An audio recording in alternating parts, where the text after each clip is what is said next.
Okay, good morning to everyone, or it's morning where I am anyway, still morning. I hope all of you are doing well. So to begin today, I encountered, there's always seems like there's a little something that occurs when I begin with these Zoom sessions. And this morning, my cat brought me a plump, juicy quail. And the quail, it brought it in the house. It was still alive and it flew to get out and it hit one of the windows. And I think it might have broke its neck and it died. I'm so sorry about that. But I decided to look up the symbolism of quail. And it says that it is about being grounded, finding what grounds you, and being in your purpose, finding your purpose, enjoying the moment, enjoying the process. And then on another site, it said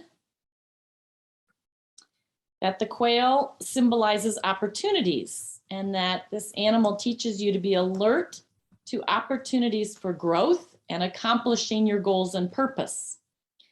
If an opportunity appears, try to grab it as soon as you can. Know that the opportunities which are coming your way could be very beneficial for your life and could certainly change it for the better. Okay, so here we are. That was a promo for my Zoom opportunities. And one of the first questions that I actually had this time is about my upcoming release on the Red Rocks retreat, which is the end of April 24th through the 27th.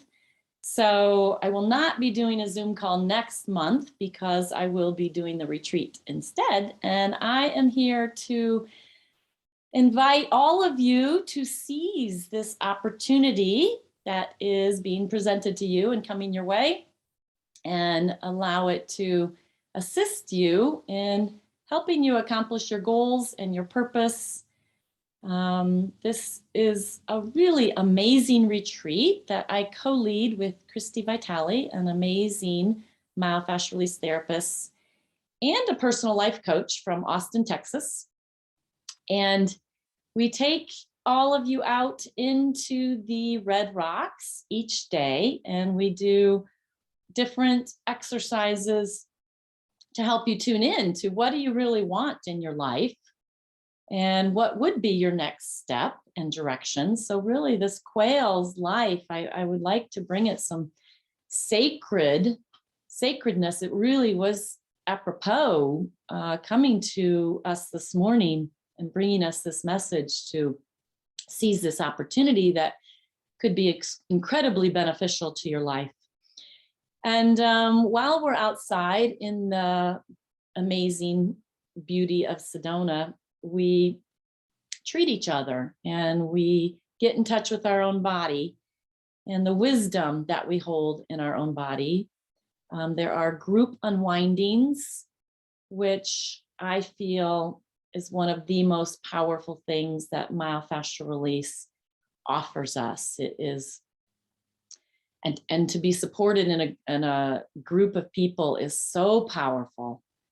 Myofascial unwinding is one of those things that really helps us find those places in our body that have become stuck and that is holding frequently the cause of some of the pain and problems and struggles that we encounter in our life, that we struggle with. And so there are many retreats out there, but there are not many that offer the power of the unwinding and the group unwinding. So I am here to invite you all and to encourage you all to take opportunity and come and join me April 24th to 27th. So it's a Sunday through Wednesday. We decided to change the schedule a little bit to avoid the weekend crowds in Sedona.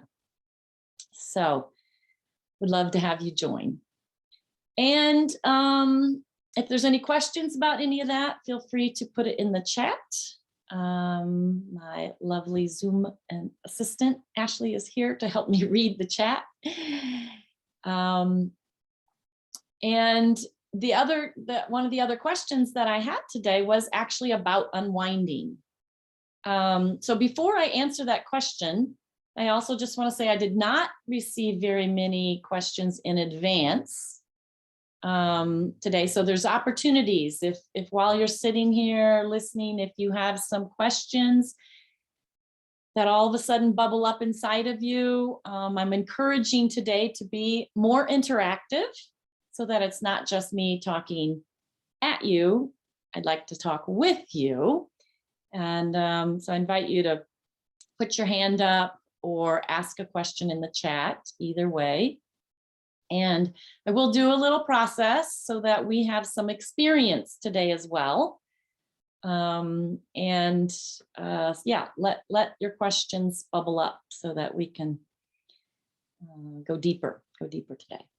All right, so I'm going to start with just a little talk about unwinding. I do feel like I actually just said about the release on the Red Rocks retreat, which if you take those letters, it's RORRR. So there's also an opportunity we really explore not just the big RORRR expressions that we think of, but really how do we roar and how do we suppress our roar? And what are other ways that we may roar besides a big roar, that kind of a roar? There might be little other ways that we rumble or roar. And actually the suppression of the roar, or just the suppression of our communication, our ability to communicate.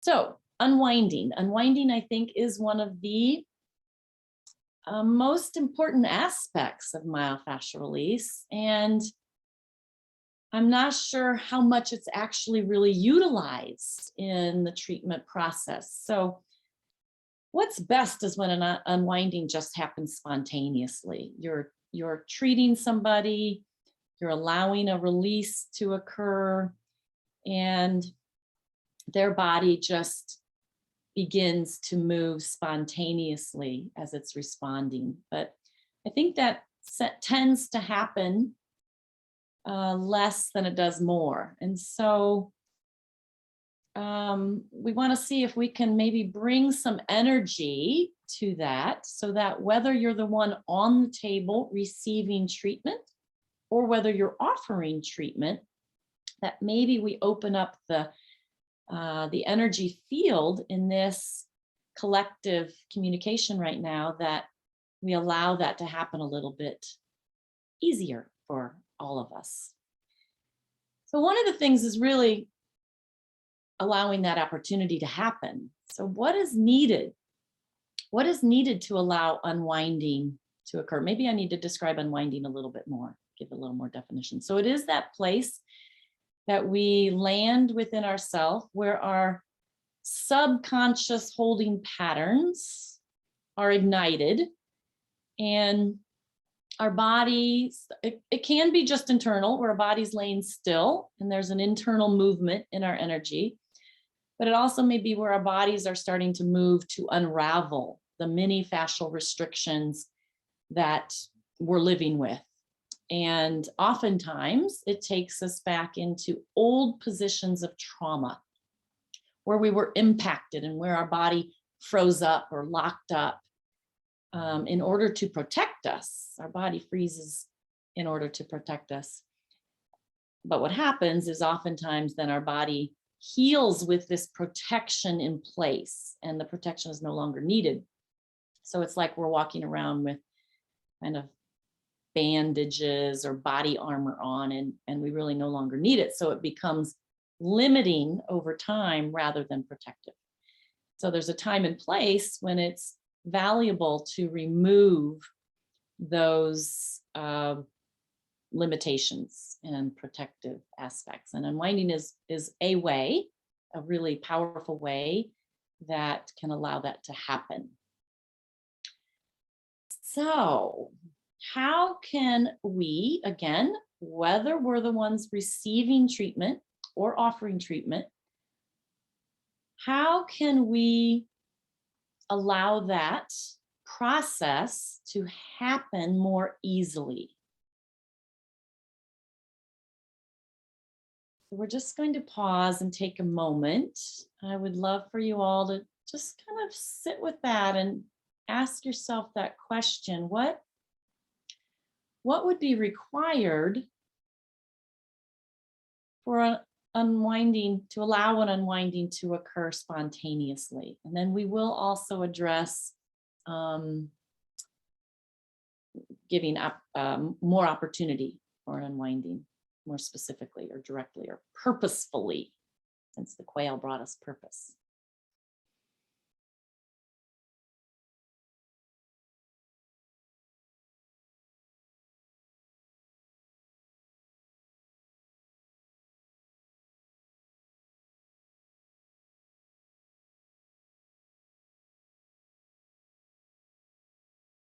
So allowing an unwinding, I'm going to make some suggestions that the ability, yes, somebody, good, great. Somebody just put in trust. Is there more to that?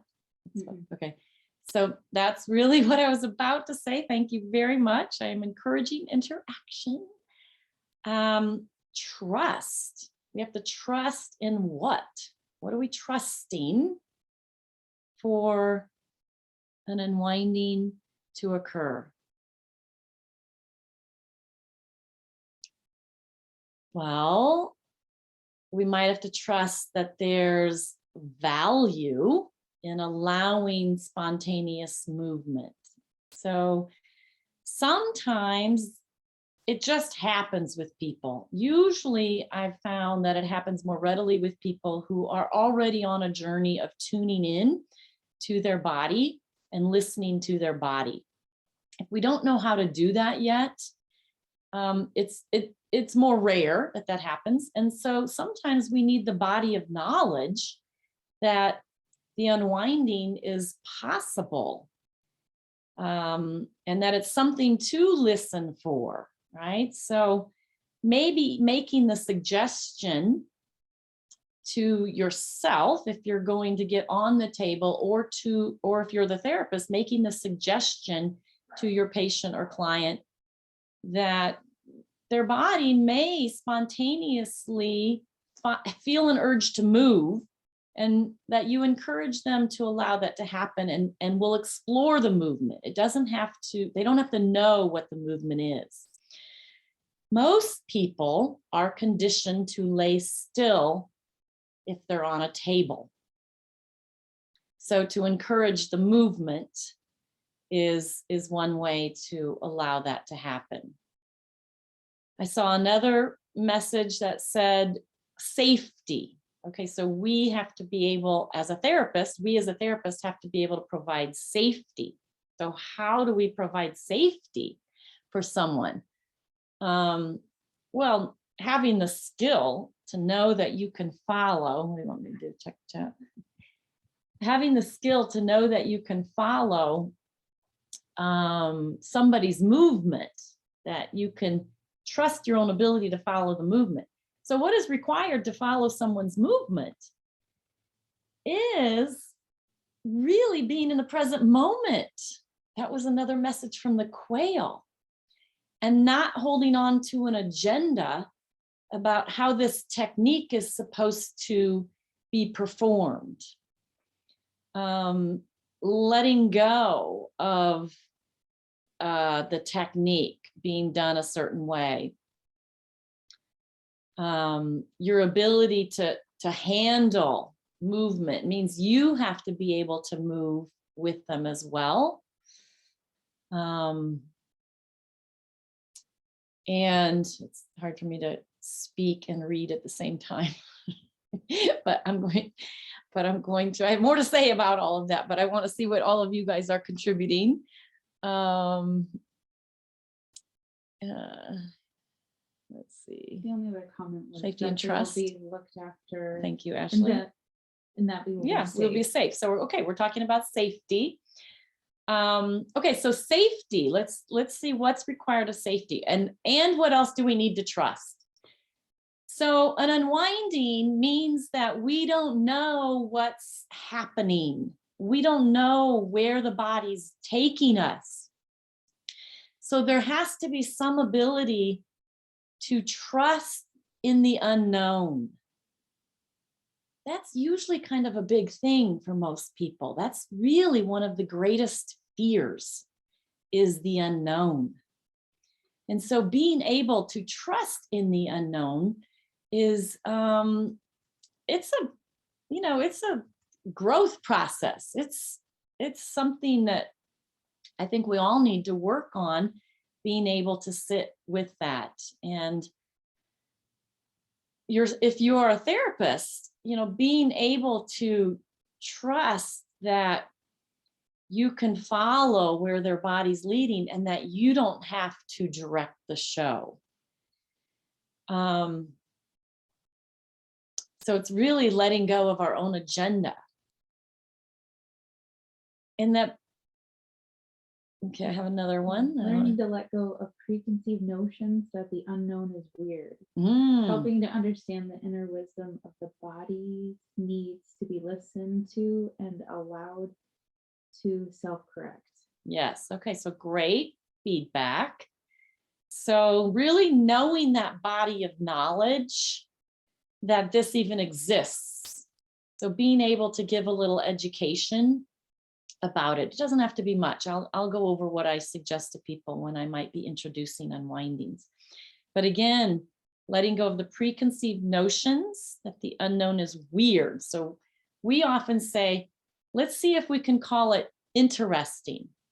And one of the big things I encourage with people is to be curious. Be curious what's happening inside of your body. What's happening in your pain? What's happening in your tightness? Be curious about that instead of feeling this need to know. So this also brings us to, I would say, more the therapist mindset, because when somebody comes to you and, they're coming to you because they want something addressed and they're asking for your professionalism or your authority in it. And I would say that, especially in the beginning, most people are coming and they're asking to what? They're asking you to fix them or make their pain go away. So I want to invite you all to also take a moment and listen in to what is your mindset when you go to receive a treatment or when you go to give or offer a treatment for someone. What is the mindset? What in your mind are you planning with them? And I'm not asking for the specifics of I'm going to do this leg pull or rotate their body in this way, but what's happening in our mind when we go to treat someone?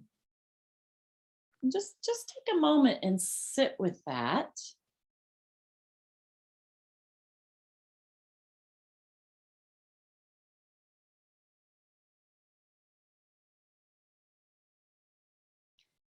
And I'm going to ask you to see what comes to you, but first I'm going to take you through a little process that will allow you to listen to this part within yourself. And so it's probably, if you feel safe enough in your own environment right now, it's probably to your advantage to go ahead and close your eyes. Often we can listen inside of ourselves better when we're not visually distracted by what's going on externally. So just kind of close your eyes. Listen to your breath.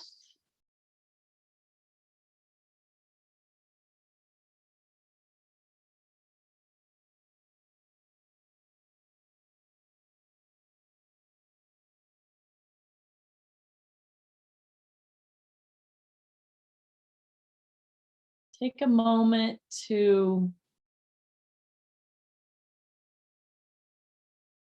tune in and listen to your body's position in space.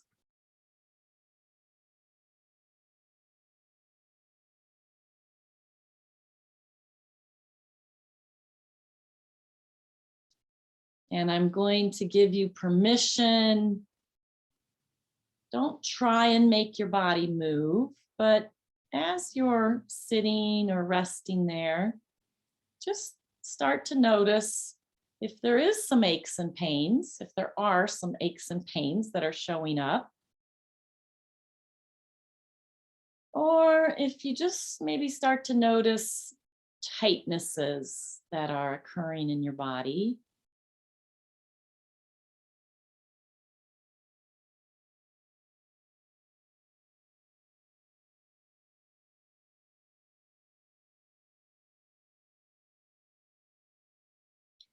And then as you're tuning in, listening, just see if there are some thoughts about whether it's your posture, or whether it's your pain, or whether it's your tightness, or whatever's showing up for you. Are there some thoughts that are starting to occur as you're feeling into your body?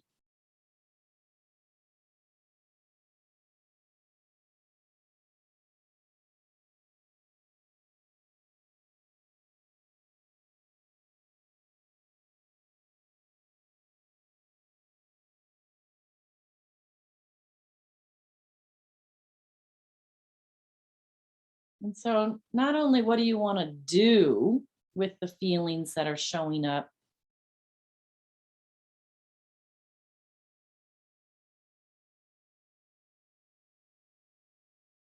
but see if you can even step back and see what is your mindset about it. Do you actually feel like you should do something about it? You could start there. Is there an impulse or a pressure that you should do something about it? And I'm not saying you shouldn't. Sometimes that's what our inner messaging system is asking of us. But just paying attention to what is that.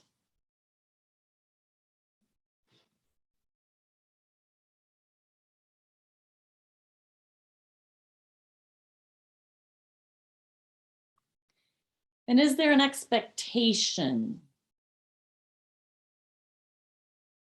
Obviously, if you're someone who is going in and receiving treatment, I'm guessing you have some type of expectation, something that you want. Otherwise, why would you bother showing up? Taking a moment now and listening to that expectation. And then if you are the one offering the treatment, giving the treatment, what are the expectations of yourself?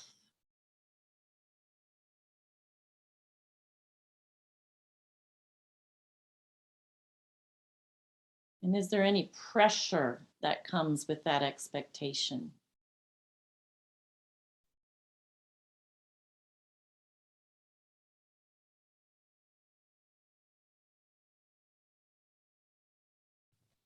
So there's not one way to approach a treatment. And when we are therapists offering myofascial release, we all might have a little different skill set. Some of us might be better in certain aspects of the work and others in other aspects of the work. And so tuning into how is it that you offer treatment? And also noticing what are your expectations, because behind those expectations may also be what are your fears, or what is it that you feel like we just suggested that trust is important. Where are those places where you feel like you can't trust yourself? Maybe there's a belief structure that you don't have the skill required, or you don't know what you're doing. And if somebody were to start to move and unwind, maybe there's a nervousness or an anxiety that starts to bubble up because you're not sure what to do, or you don't know how, feel like you don't know how to keep them safe. And a lot of that skill development comes with experience, just being there and receiving it for yourself so that you get the feel of it, but also just developing that natural handling ability requires practice and experience, and just being in the presence of it over and over again.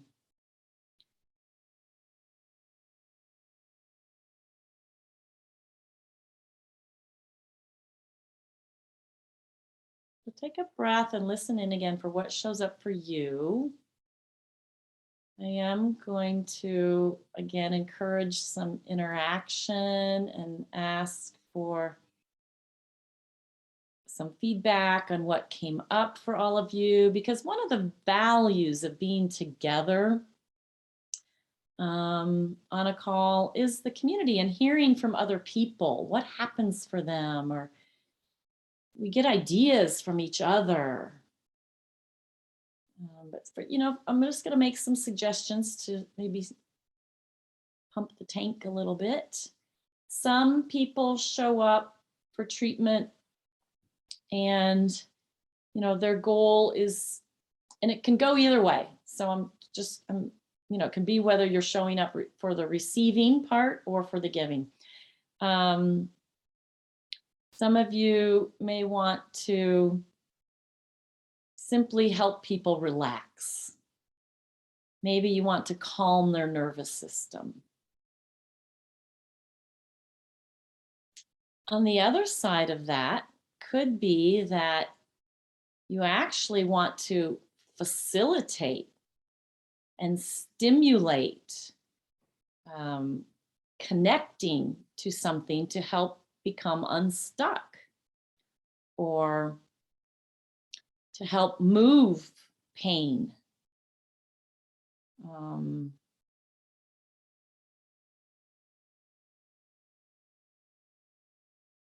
There might be a place where you really approach the session and you're very open and you're listening for what are the needs of this person or yourself again. So if you're the one receiving, you might come into a session and say, what are my needs in this moment? And you're starting out the listening or the tuning in process, listening to what are my needs. Someone said I get monthly treatment here at Portland MFR, and now that I deeply trust my therapist and feel safe, which took a few sessions, I go in with zero agenda, and each time is so different. I feel leaving so much better. Each unwinding is so different and deep. Beautiful. So zero agenda, but that sounds like because you have a little bit of, like you said, it took a few sessions. You have the recognition that something shows up for you. So it's easier to show up with a zero agenda when there is a body of knowledge or a belief system that something will emerge, something will shift or transform, something will show up that provides a release or a benefit or a connection in some way. So beautiful sharing. So now I invite you to share some more. What came up for you while we were just quieting down and listening to some of that? And maybe it's about, as you move forward into your next treatment session, whether you're receiving or treating somebody today or tomorrow or next week, and maybe just just enter kind of like, okay, where am I? What is my mindset as I work with this person? It can be different with different people. There's different people that show up and need you as the therapist to respond a little differently, right? So there are some that maybe are directly asking, but a lot of times there's not the conscious asking, right? It's just what's happening, what's being presented. And you are there to help their system relax. Or maybe you're there to help stimulate or facilitate and their system and see if you can find a way for it to open. Something is too stuck or too frozen. Or maybe it is about inviting them to really listen to their own inner wisdom and allow that magic to unfold.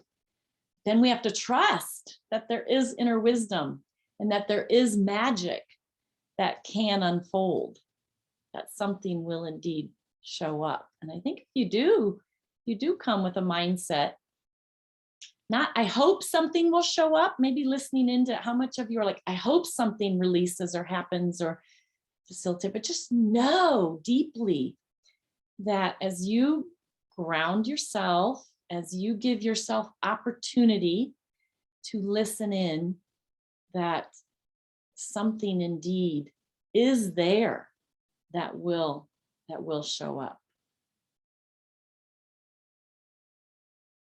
So I'm inviting some more feedback. If you want to raise your hand and share, when we share, oftentimes it does ground it into ourself and allow this to be a little more experientially interactive, or type it in the chat. Hi, my name's Barbara. Hi, Barbara. Lately, I have been, you know how like when you're working and you're holding and you're tractioning or stretching or whatever, and you start to follow that movement that's just starting to happen. I've been making a point of letting them know that's not me, that's you. Because I think, we get into that space where we finally gotten them quiet and we don't want to break that little spell. And I think they might be thinking, oh, they're moving me, right, in this way. And they're always so surprised that like, oh, I thought you were doing a technique or something. I'm like, no, this is you. So listen to that. And, sometimes it helps. Sometimes I move farther along. Sometimes it doesn't, but I've been just trying to make a point because I want that experience to be deeper for them, for them to go farther into that if they can. Beautiful. Beautiful. Yeah, they don't really have the body of knowledge. Your patients don't necessarily have the body of knowledge and that large group experience that you have at seminars to really understand it. So I think that's great to bring their awareness to it is what you're doing. And that bringing the awareness to it will give it more potential to happen or to deepen, to expand. Thank you for sharing that. Others?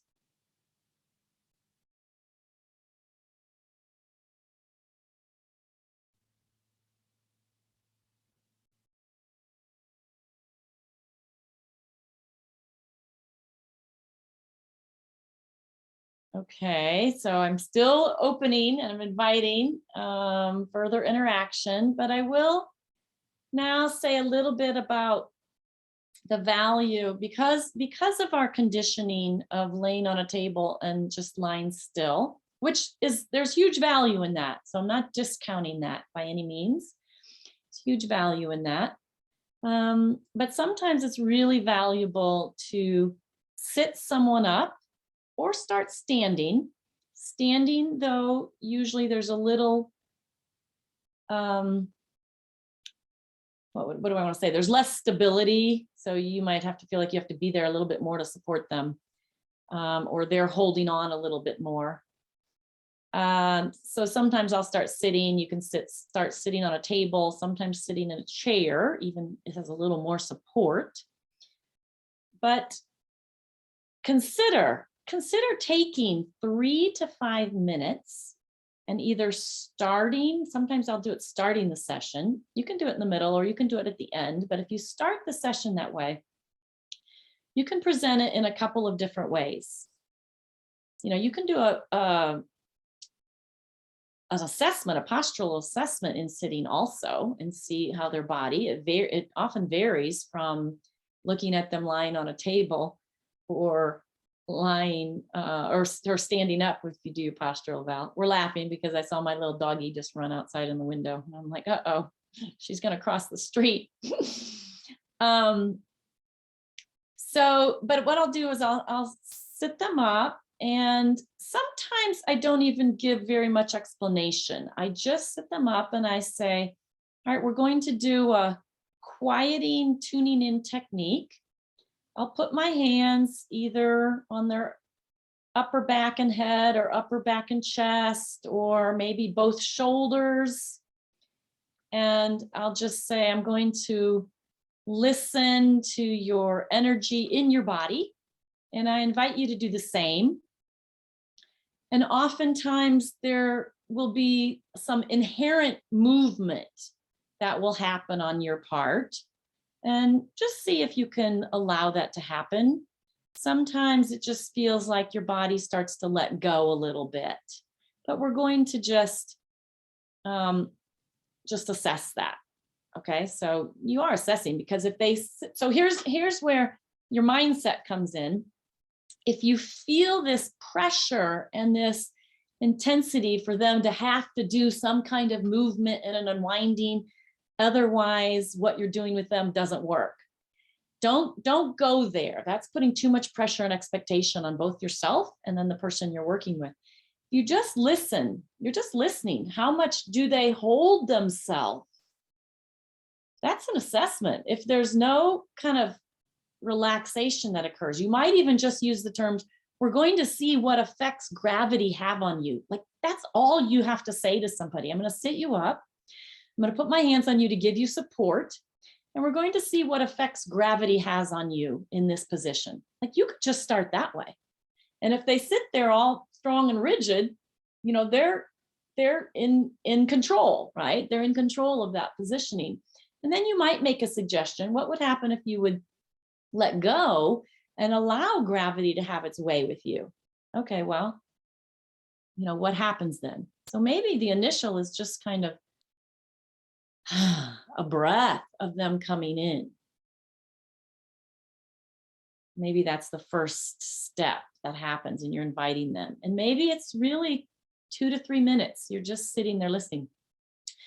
But I invite you, if you do try this with somebody, I invite you to notice if you have your own anxiety as a therapist, if your own anxiety starts showing up, if in 10 or 20 seconds, nothing is happening, in your mind, nothing is happening. They're still just sitting there. And you're like, okay, what should I do now? Move them a little bit, maybe push them a little bit or something so that there's some movement that happens. No, just sit there and notice your own inner stress that's starting to kick in, and see if you can just be with some of the stillness, the quiet, or the nothing is happening. Be with the nothing is happening fear that might be showing up for you. And then, you know, if you feel like, okay, there's still a lot of rigidity and nothing is happening, that's an assessment. You've just gotten a lot of information. And so your next question is, all right, so now what does this person need? They might need a little more physical interaction. So maybe you need to use deeper pressure, and you can do some of that work in sitting. Or you might even ask, or you can lie them down and start to do some little deeper pressure so that they can start to feel what's happening. They can't feel just sitting there and tuning in. They don't have a very big ability yet to be able to tune in. So that's really something that then needs to be worked with, so that any of the treatment input that you're offering them can actually have an effect. They have to be able to receive what you're offering them. So you might then even work with them a little bit on, all right, can you feel how much pressure feels right for you? And really that's kind of like learning how to feel their body, is asking them how much pressure feels right for them and varying your pressure as you work with them and getting their feedback, their responsiveness to that. But also in sitting, you can take that quiet, still sitting moment. Something may happen. You might be really surprised at what actually happens in 1 to 2 minutes of just sitting there with them. But let's say the reason we don't do this is because there's an anxiety that nothing will happen and it'll feel awkward. So let's just say that we now are using this as an assessment tool, and we're just listening to see, does anything happen? Will anything happen? And if not, you can also then even just start with some actual movement where you are facilitating that movement. You are helping them move. And you don't have to get into okay, I'm doing this. No, you're doing that. You're doing the movement. No, I'm doing the movement. And let them feel you move them. So can you move them maybe side to side, or just what's their responsiveness if maybe your hands are on their shoulders, they're doing this, some people like, there's no budging. There's no budging. So again, there's a really strong holding pattern going on in there.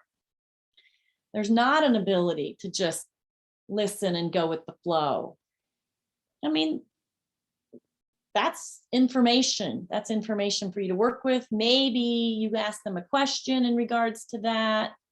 A lot of times people's bodies are too hard and stiff, or they don't understand what you're asking of them. Like they don't even know that opportunity exists.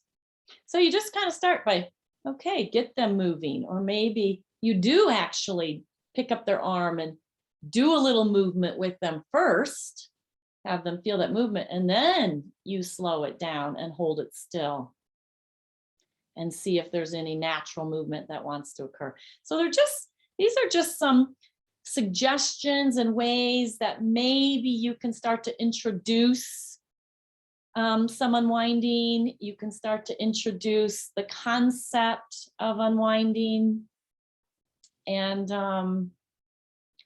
allow that to happen a little bit more in the treatment sessions, because it is such a profound skill. Come here. Okay, so I'm going to open up for more questions. This is the little doggy that was running across the street. Say no. Any other questions or comments that are coming up right now?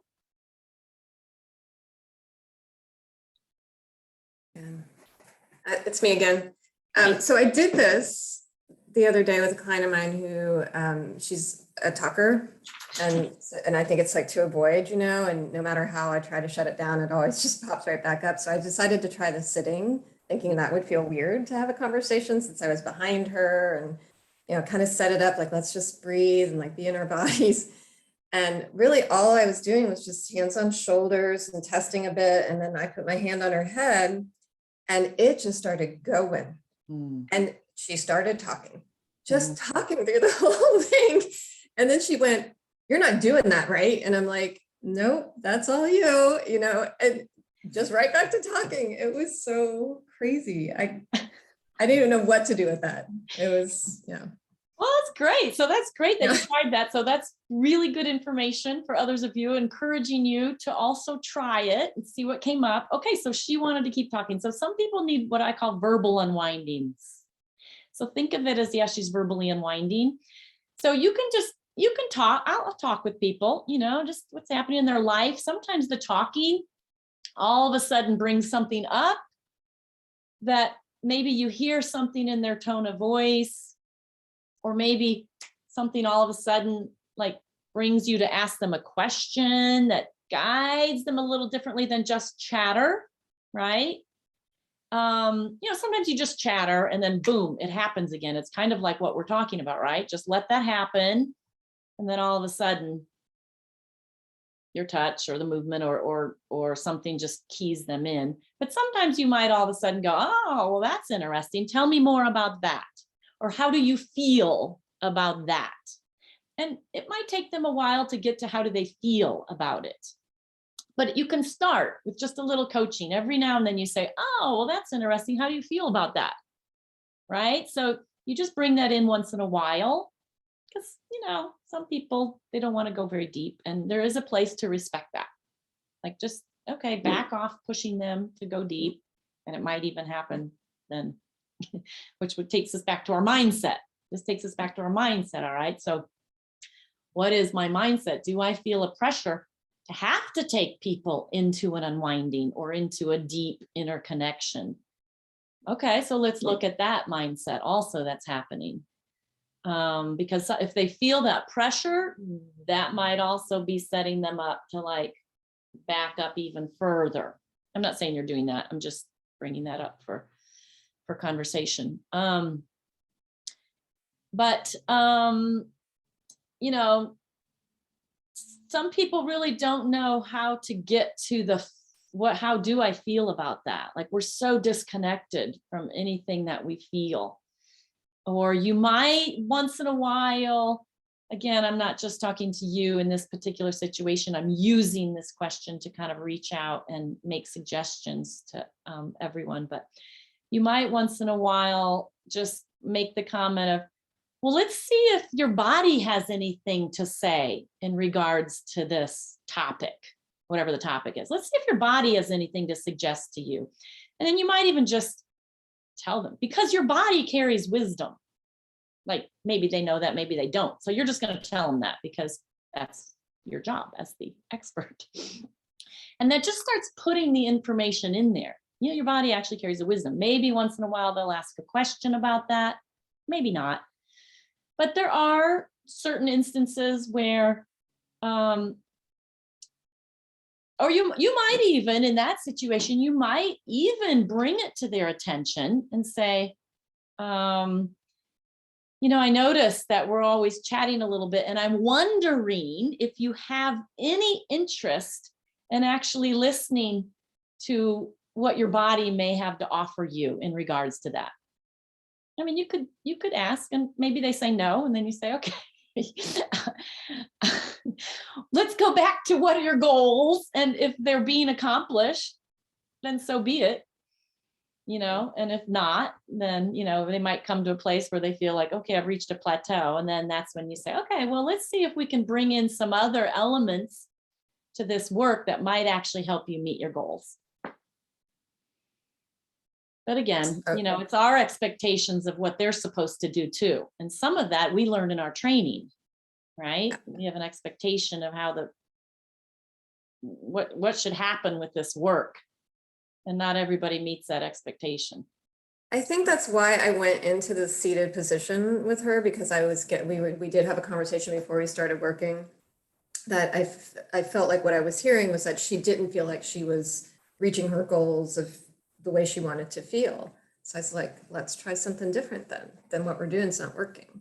And that's when I, even went in that direction. And one thing she did mention as the unwinding was happening, and the unwinding was always forward. She never came backwards with her head. It was always forward. And she did say she didn't like it. She or something along those lines. She was just like, it's weird, or like she was resistant to it, but she was letting it happen. Like she didn't shut it down. So I just kind of went with it. Yep. Until it sort of settled down sort of naturally. Great. That's great that you allowed that happen. So the other thing I will do sometimes I'll sit them up. Sometimes something beautiful really happens in a couple minutes. Sometimes it takes off and then more happens. Sometimes nothing happens. And I might then just ask them, okay, well, what was that like for you? If they say I felt nothing, then I might say, okay, let's just try that again. That was the first trial. So sometimes it takes a couple repetitions, like learning anything doesn't happen right away. So I literally might do 2 to 3 rounds and just talk with them in between. So in your situation, you maybe pointed that out to her. I noticed that your head always went forward, never went back. So that's starting to say something to me. as a therapist, right? That there's pain in going back, or there's avoidance in going back. And we might want to look at that a little bit more specifically. How was it for you? You know, you can give your observation and then ask for their feedback. And then you might do a round two, because just talking about it is bringing awareness. So something may shift, or you may then go, okay, let's do some real specific work right in where you wanted to avoid or where there was pain. We'll go a little gentler, or we'll go a little more specific. You could lay her down and do it, but you could still stay sitting up, and then just put your hands right on that place. See if her movement starts again with your hands there, giving some more support. It's not what needed to happen. I'm just, again, making suggestions so that your own creativity can hopefully expand and unravel. Really appreciate those examples. Thank you. That input. Yeah, thank you very much. Thank you for your input. Thank you. Okay, I'm giving opportunity. We have 8 minutes left. So I'm going to just give a little opportunity for anybody else that might want to share or ask of anything we've talked about today. Or, I mean, it doesn't have to be what we've talked about today. It can be about your mindset. It can be about unwinding. It can be about the quail or coming to the release on the Red Rocks retreat, or anything that has just come up from the discussion and the quieting down that we've done. Should I go ahead? Yes, go right ahead. Appreciate it. Hi. I guess what I want to ask or put out there is just that I have people who have been coming to see me for a long time. And some of the people, one of them comes practically every week or every 2 weeks. The other person comes about every month. She'd probably come more if she could get in. And then there are others like that. And so I have to believe that they get something out of the sessions. I'm really working hard on not just reverting to massage, not that there isn't value in it, and I will do with some oil sometimes, especially near the end. So we'll do structural work. Sometimes there's a little bit of unwinding. So where am I going with this? Just wondering, why do they keep coming back? If it just seems like they're not really making a whole lot of change or progress in their stuff. Okay, well, yeah, I hear you. I know what you're saying. So why don't you just ask them? I know, I was thinking about the other day. Yeah. And I wouldn't say, why do you keep coming back? Don't ask that. Right. Just say, are you able to share with me how you feel you benefit from these sessions? Maybe it would help you. Maybe you're asking them for a testimonial even. Because sometimes, people really do feel better, but they're not verbalizing it. Right. Yeah, I thought of even just asking with a little written email afterwards, so, because sometimes maybe that would take some pressure off or something, or maybe it'd make it more pain in the ass. But yeah, I agree, either face to face or afterwards, just, what do you feel what are there benefits you feel you're receiving? Are there things you're feeling stuck on? Are there things you'd like us to do differently or work on? Yeah, that will open things up for you to really get a sense of, what they're wanting, where they want to go with it. But go ahead and read what Cindy put in there. Oh, they said their session may be a bit of peace and stress relief in their life that keeps them going. Yeah. So I think that's that true. moment of self-love, that they're self-care that they're taking. In a place of unconditional acceptance. That's beautiful. That's really beautiful. Yeah,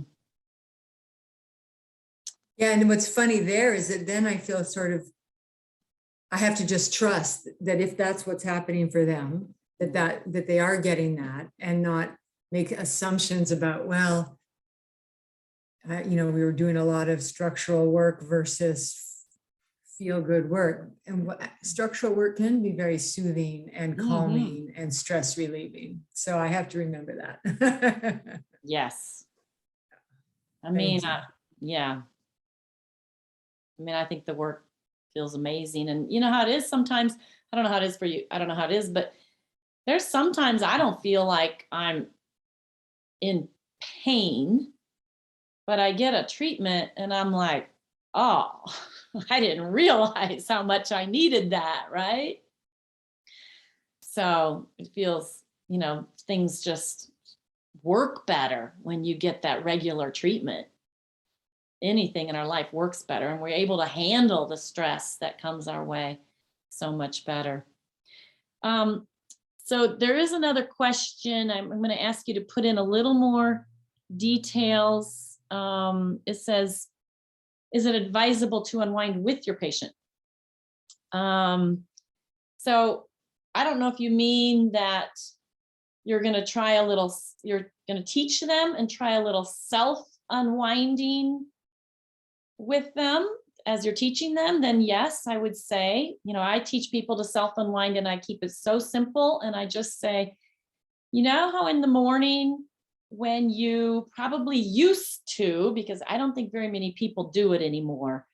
When you used to yawn and stretch before you'd get out of bed, see if you can quiet your mind and let me back up. You yawn and stretch. You're not telling your body how to move. You're just naturally waking up and your body just kind of moves as it feels like it wants to move. That's really what unwinding is, except that if we still do that at all, we might do it at about 20, 50%, and we do it for about 5 to 10 seconds. So I suggest them just see if you can keep that up for a full minute. Like a full minute is not easy for people. And what they do though, and you got to watch them. So practice with them. I would definitely do it with them, because what a lot of times they'll do is they'll yawn and stretch. And then to keep it going for another minute, their mind starts getting in and directing the show. And they start telling their body how to move, to stretch and unwind, which is okay, but it's not really unwinding. Unwinding is getting the direction of the head out of the way so that the body just does and moves the way it wants to. So practicing them with that. Did she clarify at all? If your question meant as they unwind, I don't know what it means to unwind with them. You're moving with them, then definitely move with them. But if you're taking off into your own unwinding, no. If you're the therapist, I would say no, don't take off into your own unwinding. Be there present to support their unwinding. So if you want to ask a little more specific, I'm not sure I understood the question clearly, although we are coming to the end of the hour.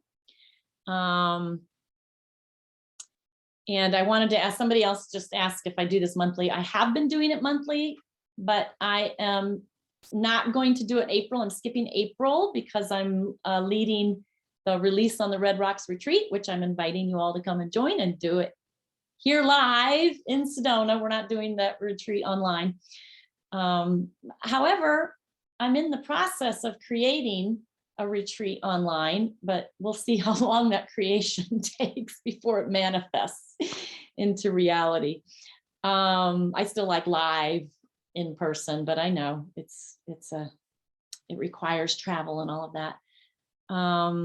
You answered my question. Okay, great, thank you. So it's 11 and it's a little different. I will in the future though, at times. I know last time I brought in somebody to demonstrate on. I will continue, and I will at times bring somebody in to demonstrate. I'm just trying to do a little variety, do some question and answers. I want a little more engagement so that we feel the collective.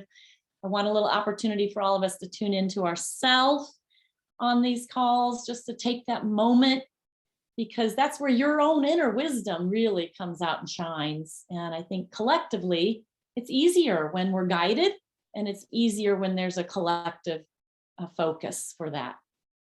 So I do want to bring in a little variety of answering questions, experiential, demonstrating, that type of thing. So thank you all for joining again. I really appreciate the live energy online, and give yourself permission to listen to your mindset and give opportunity for unwinding without the pressure, without pressure or expectation. Look at it as assessment. And not everybody is ready or wants that at this point in time. Some people just don't even know it exists though.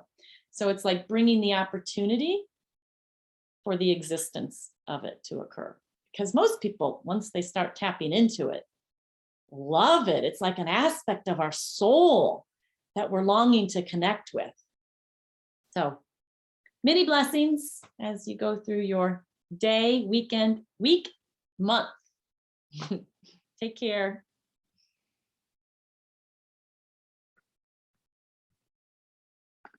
Okay.